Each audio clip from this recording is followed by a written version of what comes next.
আসসালামু আলাইকুম। এই শীতে সবাই কম্বল মুড়ি দিয়ে ঘুমাচ্ছে আর আমরা বের হয়ে গিয়েছি মুভি দেখতে। তাও কোথায়? স্টার সিনেপ্লেক্সে, টনি স্কোয়ারে। এই জায়গায় যদি নাই ছবি তুলি, নাই ভিডিও করি তাহলে কি আর হয়? আমাদের ফেমাস জায়গা, ভাইরাল জায়গা, এত সুন্দর জায়গা। আর পপকর্ন, পপকর্ন না নিলে তো মুভি দেখার পরিপূর্ণতা আসেই না, তাই না? সো পপকর্ন নিয়ে নিলাম, সাথে কিছু হালকা পাতলাও নিয়ে নিলাম, আর ড্রিঙ্কস ছাড়া তো কথাই নেই। কেরানো পপকর্নটা আমার কাছে খুবই ভালো লেগেছে। তারপরে এই যে চলে আসলাম আমরা মুভির থিয়েটারের ভিতর। গুটি গুটি পায়ে হেঁটে চলে গেলাম আমাদের সিটের কাছে।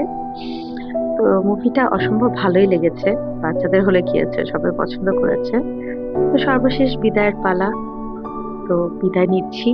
সবাই ভালো থাকবেন, সুস্থ থাকবেন।